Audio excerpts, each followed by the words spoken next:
Right, so this is chapter 10, final exam review. And on this one, problem number 1 here is the circle graph.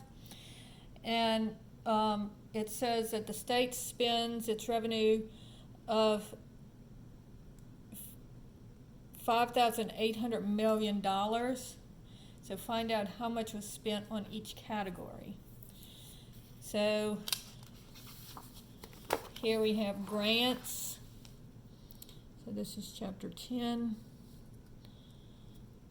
Grants is 28.2%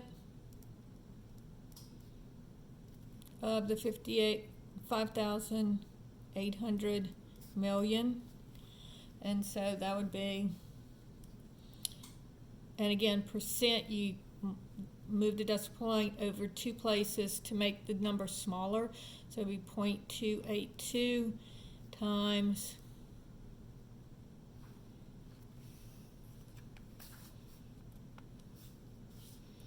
0.282 times 5,800 is equal to $1,635.6 million. Then we have salaries and benefits. I'll just label it as salaries, and that's 25.8% of the 5,800 million, and so that'll be 0.258 times 5,800 is equal to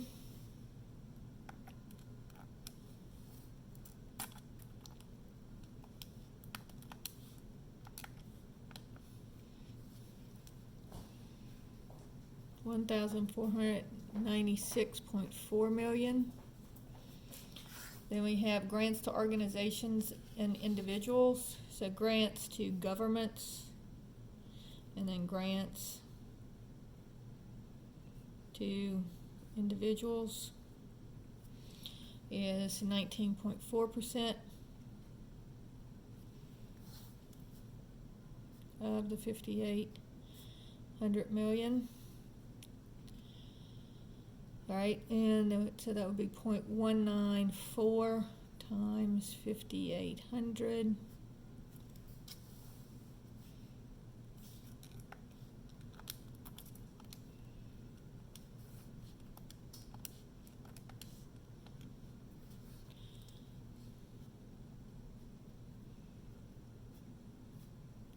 So I have that, and then operating.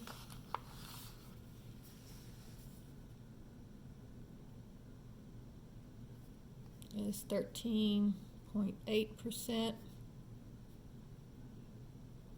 So just doing the arithmetic on that, I get 1.138 times 5,800, 800.4 million. And then finally, other expenses is 12.8%. So 0.128 times 5,800 is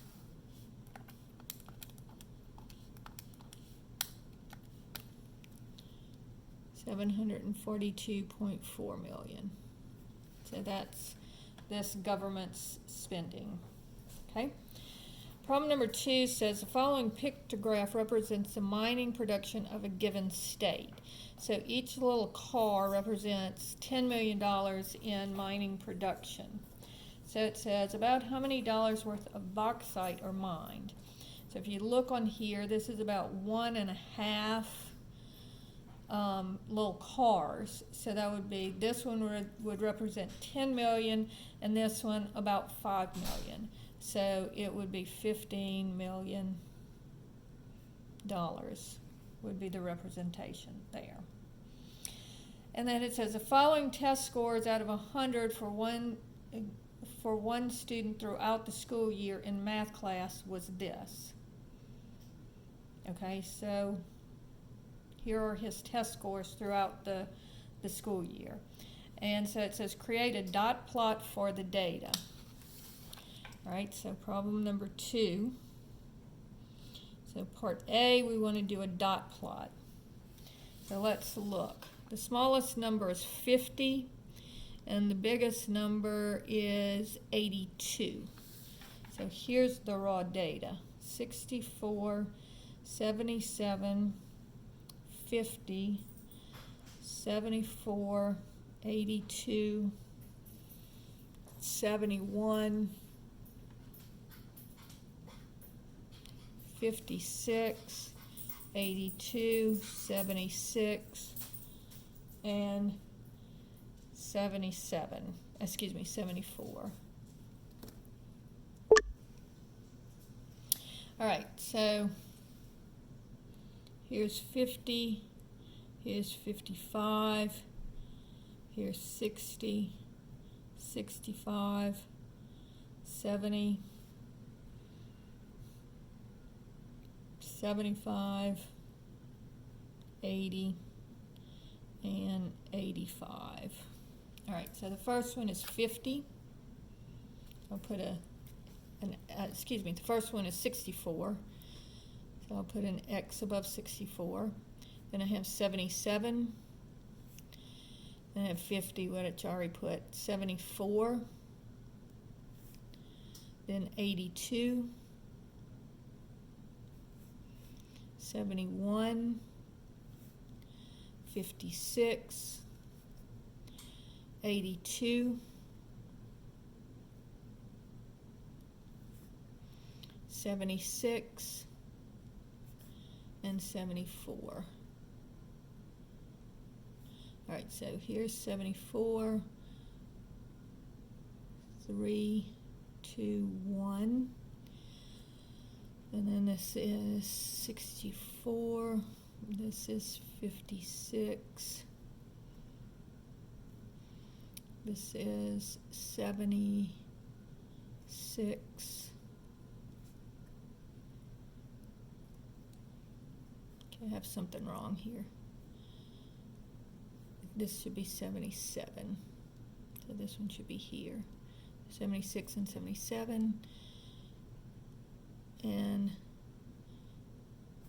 not this one here. This one here. This one should still be here. And then I have two 74s. Okay?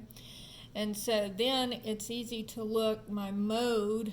I have two 74s and two 82s. So I have two modes here. All right. Now notice I have 1, 2, 3, 4, 5, 6, 7, 8, 9, 10 pieces of data. So if I count 1, 2, 3, 4, 5, 6, 7, 8, 9, 10 pieces of data here, this one does not count.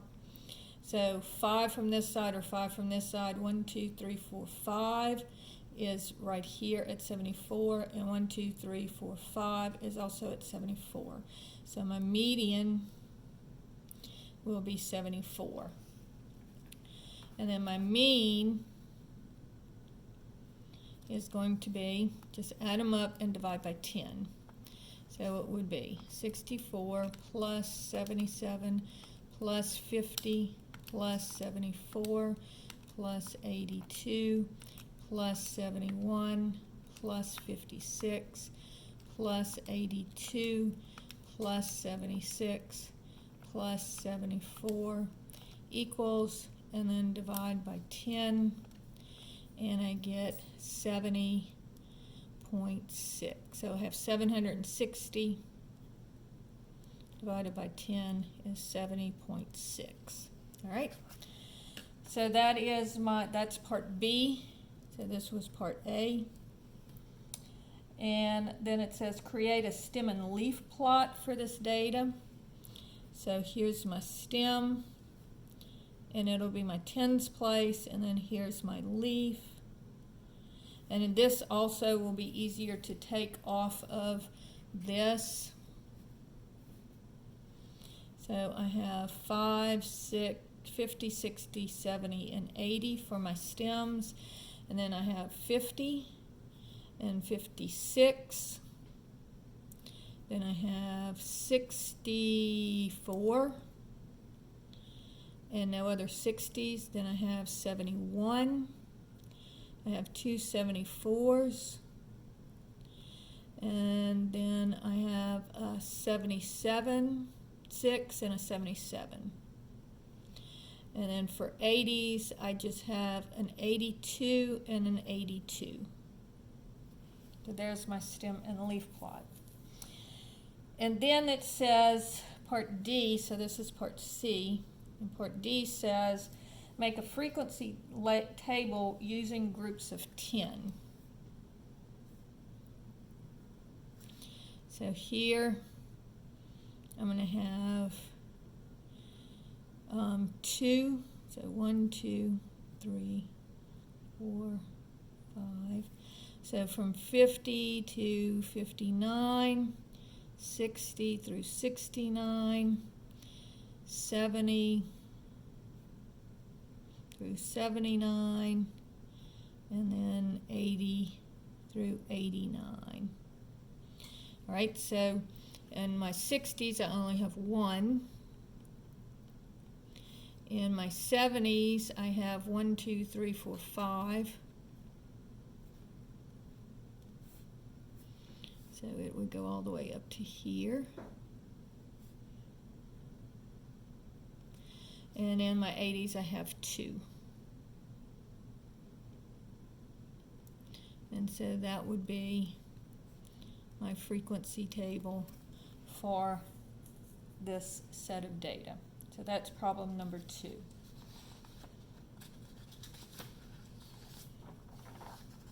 Okay? I'm sorry, that was problem number 3.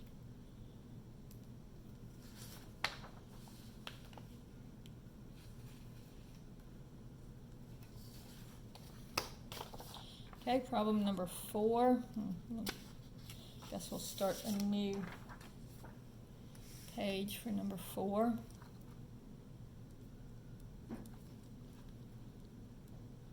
It says, find the median, the first and third quartile, and construct a box and whisker plot. Give the range in the interquartile range. Okay, so here all of my data is already in order, so that's really nice. So 1, 2, 3, 4, 5, 6, 7, 8, 9, 10, 11, 12, 13, 14. So 7 from this side, 7 from this side. 1, 2, 3, 4, 5, 6, 7. So it should be right here. And 1, 2, 3, 4, 5, 6, 7. So it's going to be in between 126 and 128. So 126 plus 128 divided by 2 would be 127. It's a number that's right in the middle of them. So that would be my median. Then I have 1, 2, 3, 4, 5, 6, 7 data points. So this would be the 4th data point from this side and the 4th data point from this side. So 1, 2, 3, 1, 2, 3, 4, and 1, 2, 3, 4. So here's Q1. So 118 equals Q1, and 1, 2, 3, 4 here, and 1, 2, 3, 4. So here's Q3. So Q3 is 141. All right, so now I'm going to make my box and whisker plot. So my lowest point is 114, so I'll start at 110. And then I go up to 150, so 115, 120, 125, 130, 135, 140, 145, 150, and 155. All right, so at 127 would be about here. So here's 127, and that's my median. And then 118 would be about here. So here's Q1. at 118. Then Q3 is at 141.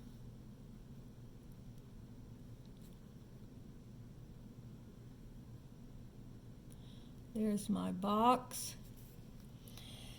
And so my lowest number is 114, and that's pretty close. It's not going to be an outlier, you can tell. And 154, also not going to be an outlier, because it would have to be more than 1.5 times this. It's not even 1 times that IQR. All right, so we don't have any outliers, and so my range is going to be my highest number minus my lowest number. So that's 154 minus 114, and so that gives you 40. And then my IQR is going to be, and I forgot to write this one down, Q3 minus Q1. So this is highest minus lowest data point. And then this is Q3 minus Q1, always. And so this would be 141 minus 118. And let's see, that would be 3 and 23 would be my IQR. All right? And then problem number 5 says, compute the mean, variance, standard deviation, and z-scores for the following data. And then they give you the data. Now, you don't have to, but I like to put these data points in order.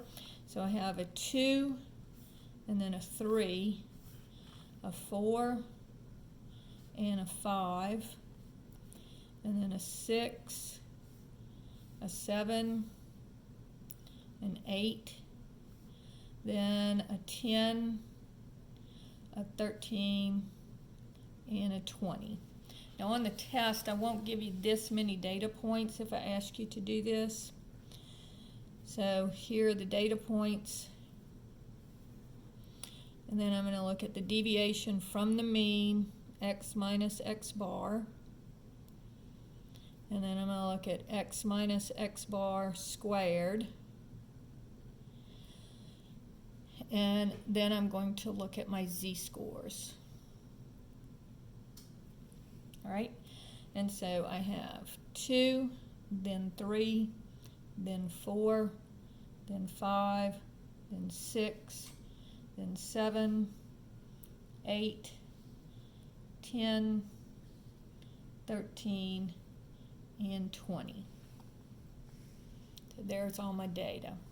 All right, so now first let's calculate the mean. So I have 1, 2, 3, 4, 5, 6, 7, 8, 9, 10 data points. So this will be 2 plus 3 plus 4 plus 5 plus 6 plus 7 plus 8 plus 10 plus 13 plus 20. So this gives me a total of 78 divided by 10, so my x bar will be equal to 7.8. So this would be 2 minus 7.8 would be negative 5.8. 3 minus 7.8 would be negative 4.8. 4 minus 7.8 would be negative 3.8. 5 minus 7.8 would be negative 2.8. 6 minus 7.8 would be negative 1.8.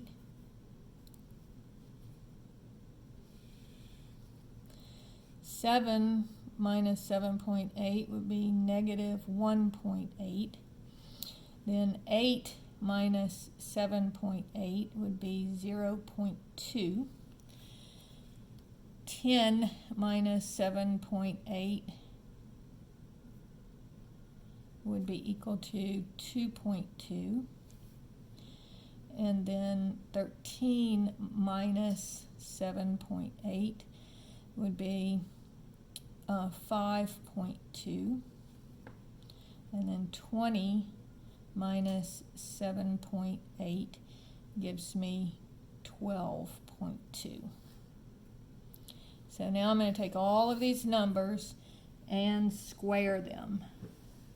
So this would be negative 5.8 squared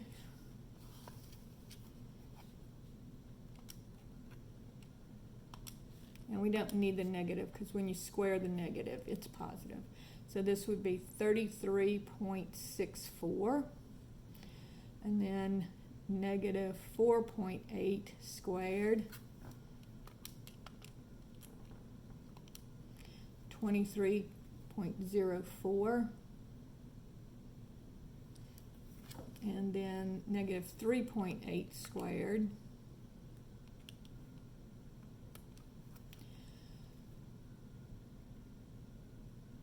is 14.44, negative 2.8 squared is 7.84,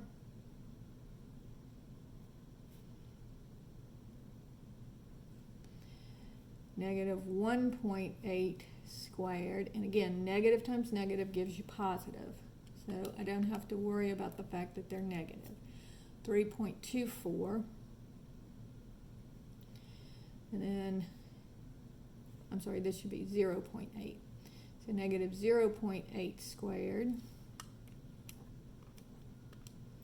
is 0.64, and then 0.2 squared, 0.04, and then 2.2 squared is 4.84,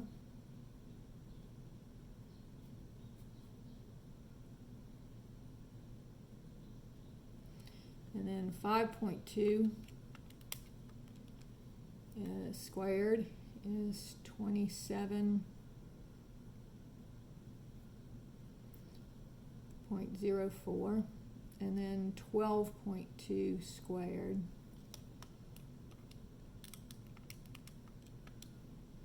is 148.84. All right, so now I'm going to add all those up. So this plus 27.04 plus 4.84 plus 0.04 plus 0.64 plus 3.24 plus 7.84 plus 14.44 plus 23.04 plus 33.64 equals. So when I add all this up, I get 263.6, and then I divide that by the number of numbers. So my variance is going to be divided by 10, 26.36. So my standard deviation